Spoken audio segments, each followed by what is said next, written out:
Stage 4 మోకాళ్ల అరుగుదలకి నొప్పి లేకుండా కీళ్ల మార్పిడి ఆపరేషన్ చేయబడును. Doctor Ramesh Gajula, endoscopic spine ortho surgeon and pain physician, panacea spine pain ortho and sleep centre, Uppal, Hyderabad. మనతో పాటు మాజీ ఐటీ శాఖ మంత్రి గుడివాడ అమర్నాథ్ మనతో పాటు ఉన్నారు. సార్ చెప్పండి, ఈ గూగుల్ డేటా సెంటర్ ఆజ్యం పోసింది జగన్మోహన్ రెడ్డి అని మీ అధినేత తెలియజేస్తున్నారు. దానికి వీళ్ళు కామెంట్స్ చేస్తున్నారు, అనవసరం కామెంట్స్. ఏం చెప్తారు?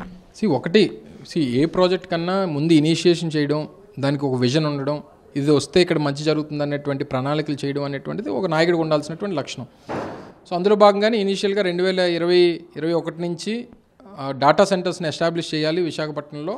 ఎందుకంటే సబ్సీ కేబుల్ అనేటువంటిది సింగపూర్ నుంచి రావడానికి ఒక స్ట్రాటజికల్ లొకేషన్ విశాఖపట్నం. సో దానికి అందుకనే ఆ రోజు మేము మా గవర్నమెంట్గా ఉన్నప్పుడు మా ఐటీ సెక్రటరీతో ఒక లేఖ కూడా సింగపూర్ ప్రభుత్వానికి రాయించడం, అదాని వారిని విశాఖపట్నంలో వాళ్ళు డేటా సెంటర్ సెటప్ చేయాలని చెప్పానంటే 200 to 300 మెగావాట్ డేటా సెంటర్కి 5 years ఫేజెస్లో దాన్ని పెట్టాలని చెప్పి వారు రావడం, మనం యాక్సెప్ట్ చేయడం. దాంతోపాటు జనరల్గా డేటా సెంటర్స్ ఎస్టాబ్లిష్మెంట్లో జాబ్ క్రియేషన్ అనేటువంటి తక్కువగా ఉంటుంది. ఎకో సిస్టమ్ బిల్డప్ అయ్యి ఎకో సిస్టమ్ వల్ల వచ్చేటువంటి దానికన్నా ముందు అసలు డైరెక్ట్గా రావడం వల్ల ఎంత ఉంటుందని అంటే తక్కువ జాబ్ క్రియేషన్ అనేటువంటిది ప్రపంచవ్యాప్తంగా ఉన్నటువంటి డేటా సెంటర్స్ని చూస్తే తెలుస్తుంది. సో అందుకనే వాళ్ళతో ఏం చేసాం, డేటా సెంటర్తో పాటు ఒక ఐటీ పార్క్ కూడా మీరు ఎస్టాబ్లిష్ చేసి ఐటీ ఫర్మ్స్ని తీసుకుని వచ్చి ఇక్కడ ఎస్టాబ్లిష్ చేయించాలి, ఒక స్కిల్ యూనివర్సిటీ పెట్టాలి, ఒక రిక్రియేషన్ సెంటర్ పెట్టాలని చెప్పి వారితో కమిట్ చేయించి ఒక జీవో తీసుకుని వచ్చి ఆ రోజు ప్రాజెక్ట్ని శంకుస్థాపన చేయడం జరిగింది. సో ఇవన్నీ చూసిన తర్వాత అంటే ఎందుకు నిన్న జగన్మోహన్ రెడ్డి గారు మాట్లాడినప్పుడు చెప్పాల్సి వచ్చిందంటే, మొదట్లోనే ఎంఓయూ జరిగినప్పుడే అదాని పేరు వారు ఇన్వాల్వ్ చేస్తుంటే ఎక్కడ జగన్మోహన్ రెడ్డి గారి పేరు వస్తుందని చెప్పి వాళ్ళ ప్రాజెక్ట్ ఎంఓయూ జరిగినంత వరకు కూడా అదాని అనేటువంటి వ్యక్తి అసలు ఇందులో ఉన్నట్టే చెప్పాల. ఆ ప్రాజెక్ట్ ఎంఓయూ అయిన అరగంటలో అదానియే ట్వీట్ చేశారు, ఈ గూగుల్ డేటా సెంటర్ని మేము కలిసి పనిచేస్తున్నాం అనేటువంటిది వారు ట్వీట్ చేశారు. అండ్ రెండోది, ఒక ఇంపార్టెంట్ లెటర్ ఒకటి గూగుల్ సంస్థ నుంచి రాష్ట్ర ప్రభుత్వానికి ఒక లేఖ రాశారు. మీరు కేటాయిస్తున్నటువంటి 480 ఎకరాలు 3 ప్లాట్లు ఏవైతే ఇస్తున్నారో, ఒకటి తరులవాడ కానీ లేదా అడవివరం కానీ లేదా రాంబిల్లో కానీ, ఈ 3 ప్రాజెక్టులకి సంబంధించి ఈ 3 ల్యాండ్ అలాట్మెంట్స్ అదాని పేరు మీద చేయమని చెప్పి రాశారు లేఖ. సో ఇంకంత క్లియర్ కట్గా ప్రాజెక్టులో ఎవరు ఇన్వాల్వ్మెంట్ ఉంది అని చెప్పి తెలిసిన తర్వాత కూడా ఇది మేమే చేసాం, మేమే తెచ్చామని అందులోనే ఏమీ సెకండ్ థాట్ లేదు. చెప్పుకోండి, కానీ దీనికి ఆజ్యం పోసింది ఎవరనేటువంటిది కూడా చెప్పాలి కదా. రెండోది, మేము మొదటి నుంచి ఆ అగ్రిమెంట్ అయిన రోజు నుంచి నేను కానీ మా పార్టీ నాయకులు కానీ లేదా నేను మా పెద్దలు జగన్మోహన్ రెడ్డి గారు కానీ మేము వెల్కమ్ చేస్తున్నాం అనేటువంటి చెప్పాం. మేము వెల్కమ్ చేస్తున్నామని చెప్పినా సరే కొన్ని టీవీ ఛానల్స్కి, కొన్ని ఎల్లో మీడియా ఛానల్స్కి, కొన్ని పత్రికలకి మరి వాళ్ళకి తెలుగు, హిందీ, ఇంగ్లీష్ ఏం అర్థం అవ్వో మరి ఏంటో తెలియదు, వాళ్ళకి ఏమైనా సొంత భాష ఉందో లేదో తెలియదు, కానీ మీ వైఎస్ఆర్ కాంగ్రెస్ పార్టీని దీన్ని వ్యతిరేకిస్తుంది అనేటువంటి తప్పుడు ప్రచారాన్ని ప్రజలకు తీసుకెళ్లాలనేటువంటి ప్రయత్నంగా జరుగుతుంది టీడీపీ సోషల్ మీడియా కానీ లేదా ఎల్లో మీడియా కానీ. సో ఏదేమైనప్పటికీ ఏదన్నా ఒక ఇష్యూ వాస్తవాలు అనేటువంటివి సహజంగా ఆలస్యంగా బయటకు వస్తాయి, వచ్చిన తర్వాత ప్రజలు కూడా గమనిస్తారు ఏది నిజం ఏది అబద్ధం అనేటువంటిది. సో ఇందులో వాస్తవాలన్నిటి కూడా ప్రజలు గ్రహించాలని చెప్పి ఈ సందర్భంగా మీ ద్వారా కోరుతా ఉన్నాను. సార్, ఇప్పుడు ఒక కంపెనీ అంటే ఈ డేటా సెంటర్ బేస్ చేసుకొని చాలా కంపెనీలు వస్తాయని చెప్పి వాళ్ళైతే తెలియజేస్తున్నారు. ఇందుకు డేటా సెంటర్ వల్ల ఉద్యోగాలు ఎన్ని వస్తాయి అంటారు? అంటే నాకున్న అవగాహన మేరకు ప్రపంచవ్యాప్తంగా అనేక సంవత్సరాల నుంచి అనేక డేటా సెంటర్స్ మిగిలినటువంటి ప్రాంతాల్లో ఉన్నాయి. మేజర్ డేటా సెంటర్స్ ఉండేవంతా అమెరికాలో. చాలామంది స్నేహితులతో మాట్లాడినా లేదా ఆ ఏ గూగుల్ అయితే విశాఖపట్నం వస్తుందో ఆ గూగుల్లో సెర్చ్ చేసినా ఎంతమందికి ఇప్పుడు ఉన్నటువంటి గూగుల్ డేటా సెంటర్స్ ఉద్యోగాలు ఇస్తుందని చెప్పి చూస్తే ఒక 1 gigawatt డేటా సెంటర్కి ఎక్కడ చూసినా ఒక 500 నుంచి 1000 మించి ఎక్కడ చూపించట్లా.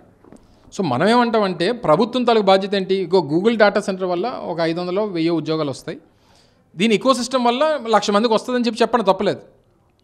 అంతే తప్ప గూగుల్ వల్ల 1,00,000 ఉద్యోగాలు వచ్చేస్తాయి అంటే ప్రజల్ని అది తప్పుదారి పట్టించడం కదా అనేటువంటిది మా తాలూకు ఉద్దేశం.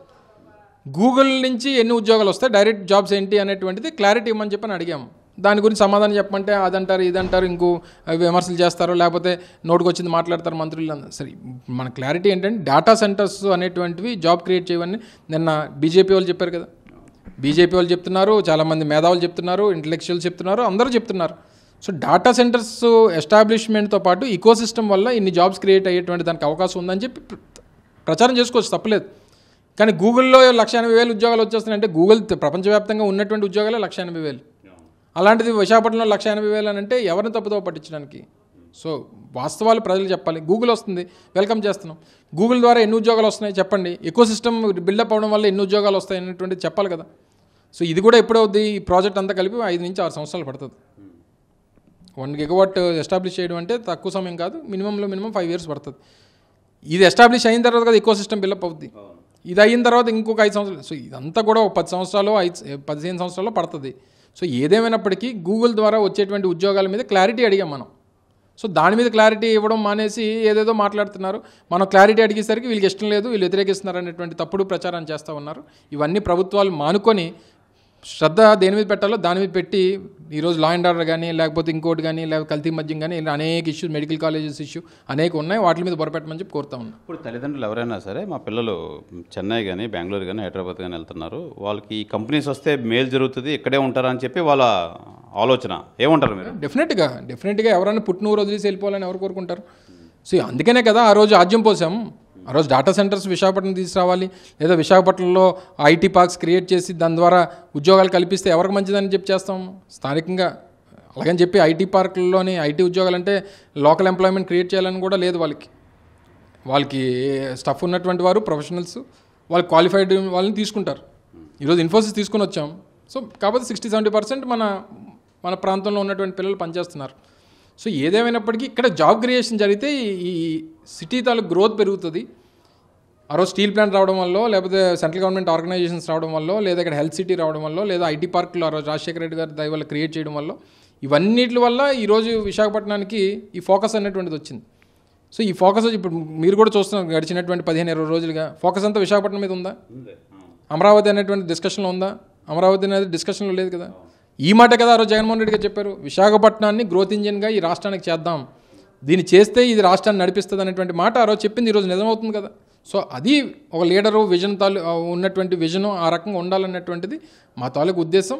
సో అది మీకు లేకపోగా చంద్రబాబు నాయుడు గారికి ఈ తప్పుడు ప్రచారాలు చేసుకునేటువంటి దాని మీద వారు రాజకీయం అంతా కూడా చేస్తున్నారు. ఎప్పుడు కూడా చంద్రబాబు నాయుడు గారిని చూసి ఓటేద్దాం అనుకున్నటువంటి ఒక ఎలక్షన్ చూపించండి, ఏ ఎలక్షన్ లేదు. సో ఆయన 4 సార్లు వాళ్ళ మీద కోపంతోనే వీళ్ళ మీద కోపంతో ఆయన ముఖ్యమంత్రి అయ్యాడు తప్ప, వాళ్ళ కుర్చీ లాక్కొని వీళ్ళ కుర్చీ లాక్కొని చేసాడు తప్ప, చంద్రబాబు నాయుడు వారు 5 సంవత్సరాలు బ్రహ్మాండంగా పరిపాలించారా, ఓటేద్దాం అనుకున్నటువంటి ఎలక్షన్ ఒకటి చూపించండి, ఒకటి లేదు చరిత్ర. ఎక్స్ ఐటీ మినిస్టర్ కింద నిజంగా కంపెనీలు వస్తాయంటారా? నిజంగా ఇప్పుడు అట్లీస్ట్ ఇప్పుడు ఫస్ట్ ఇయర్ జాయిన్ అయిన వాళ్ళు రిలీవ్ అయిన తర్వాత వాళ్ళకి ఏమైనా కంపెనీస్ వచ్చి రెడీగా ఉండే ఎక్కడ ఫస్ట్ అంటే ఓవరాల్గా వైజాగ్లో ఇంజనీరింగ్ స్టూడెంట్స్ చాలా మంది ఇప్పుడు జాయిన్ అవుతున్నారు. డిఫరెంట్ రిపోర్ట్స్ ఉన్నాయండి. ఇప్పుడు ఇండియా వైడ్ మీరు చూస్తే నాస్కామ్ ఇచ్చినటువంటి రిపోర్ట్ ఏం చెప్తుంది, ఈ దేశంలో 15 లక్షల మంది ఇంజనీర్స్ ప్రతి సంవత్సరం బయటకు వస్తున్నారు. ఇందులో జాబ్కి ఫిట్ అయిన వాళ్ళు ఎంతమంది అని చెప్పి చూస్తే 10% ఉన్నారు ఇండియాలో మొత్తం 15 లక్షల మంది ప్రతి సంవత్సరం ఇంజనీర్స్ బయటకు వస్తే ప్రొఫెషనల్ కోర్సెస్ చేసి ఫిట్ ఫర్ జాబ్ ఎంతమంది అని చెప్పి సర్వే చేస్తే 10% ఉన్నారు, 150,000 మంది. సో దీని ప్రకారం ఎంతమందికి వస్తారు ఏంటి అనేటువంటిది డిపెండ్స్ ఆన్ ద స్కిల్. అంటే ఓన్లీ డిగ్రీ ఒకటే కాదు నా ఉద్దేశంలో, డిగ్రీతో పాటు పిల్లలకి ఇంజనీరింగ్ చేసి బయటకు వచ్చినటువంటి వారికి ఈ స్కిల్ యూనివర్సిటీసు, స్కిల్ హబ్స్ అనేటువంటివి క్రియేట్ చేయాల్సినటువంటి బాధ్యత కూడా ప్రభుత్వాలదే. సో చేస్తే అంటే మనం ఏ పని చేస్తాం అనేటువంటి దాని మీద వాడికి క్లారిటీ ఉండి దాని మీద కొంత ఎక్స్పీరియన్స్ వస్తే will be fit for job. So కొంతమంది ఏంటి పుస్తకాలు చదివి పరీక్ష బ్రహ్మాండంగా రాసేస్తారు, ప్రాక్టికల్గా వచ్చేసరికి దాన్ని ఇంప్లిమెంట్ చేసేటువంటి దాంట్లో కూడా ఎక్స్పీరియన్స్ ఉండాలి. కొంతమంది మంచి ర్యాంకులు వచ్చి మంచి పర్సంటేజ్లు వచ్చి ఉద్యోగాలు రానటువంటి వారు ఉన్నారు. కొంత కమ్యూనికేషన్ స్కిల్స్ ఉండి, కొంత మినిమం నాలెడ్జ్ ఉండి ఉద్యోగాలు తెచ్చుకునేటువంటి వారు కూడా ఉన్నారు. సో ఇట్స్ ఆల్ ఒక ఇది క్రియేట్ అవ్వాల్సినటువంటి ఓవరాల్ సర్వేస్ చూస్తేనేమో 7%, 8% ఉంది. అంటే ఉదాహరణకి ఆంధ్రప్రదేశ్లో 90,000 మంది వస్తున్నారు ఎంప్లాయీస్, అంటే ప్రొఫెషనల్ కోర్సెస్ చేసి ఎవ్రీ ఇయర్ ఇంజనీరింగ్ కంప్లీట్ చేసిన వారు. చూస్తేనేమో 8 to 10% ఉన్నారు ఫిట్ ఫర్ జాబ్. అంటే 90,000 మంది ఇంజనీర్లు బయటకు వస్తే మీకు 10% పోనీ 10,000 మంది బయట వేసుకున్నా మిగిలిన 80,000 మందికి they are not fit for job అనేటువంటిది ఎక్స్పీరియన్స్ ఏదైతే ఈ సర్వేస్ చెప్తా ఉన్నాయి. ఫిట్ ఫర్ జాబ్ అంటే వాళ్ళు తెలివి లేని వాళ్ళని కాదు, వారికి ఆ స్కిల్ గ్యాప్ అనేటువంటిది ఉంది. ఆ స్కిల్ గ్యాప్ని ఫిల్ చేయాల్సినటువంటి బాధ్యత సహజంగా ప్రభుత్వానికి, వాళ్ళు కూడా దాని మీద వర్క్ చేయాలనేటువంటిది నా తాలూకు అభిప్రాయం. రైట్. ఇది ప్రధానంగా మనం చూసుకోవచ్చు. ఈ విశాఖకున్న ఈ విజన్ మా విజనరీ నాయకులు జగన్మోహన్ రెడ్డి ముందే తెలియజేశారు. ఈ నేపథ్యంలోనే దానికి ఆజ్యం పోస్తే దానికి ఇప్పుడు ప్రత్యామ్నాయంగా ఇవి అప్పుడు ఏర్పాటు చేసినప్పుడు ఇంప్లిమెంట్ అవుతున్నాయి. అలాగే దీన్ని బేస్ చేసుకుని అనేక కంపెనీలు వస్తే విశాఖలోని స్టూడెంట్స్ అందరికీ ఉపయోగపడుతుంది. ఈ నేపథ్యంలోనే ఆ స్కిల్ ఎవరికైతే ఉందో ఆ స్కిల్ మొత్తం అంతా నేర్పించాల్సిన బాధ్యత కూడా ప్రభుత్వానికి ఉంది. దాని మీద కూడా ప్రభుత్వం ఫోకస్ చేయాలని చెప్పి వైఎస్ఆర్సీపీ మాజీ ఐటీ శాఖ మంత్రి గుడివాడ అమర్నాథ్ అయితే తెలియజేస్తున్నారు. కెమెరామెన్ కృష్ణతో శివరామకృష్ణ టీవీ విశాఖపట్నం నుంచి. తెలుగులో ఫాస్టెస్ట్ న్యూస్ ఇప్పుడు కొత్త అవతారంలో 5 సెకండ్లోనే పూర్తి వార్తా సమాచారం మీ చేతిలో. సోషల్ మీడియా ట్రెండ్స్ మీ కళ్ళ ముందుకే live TV and voice search ఆప్షన్స్తో ఇప్పుడే డౌన్లోడ్ చేయండి. యాప్ లింక్ డిస్క్రిప్షన్లో ఉంది.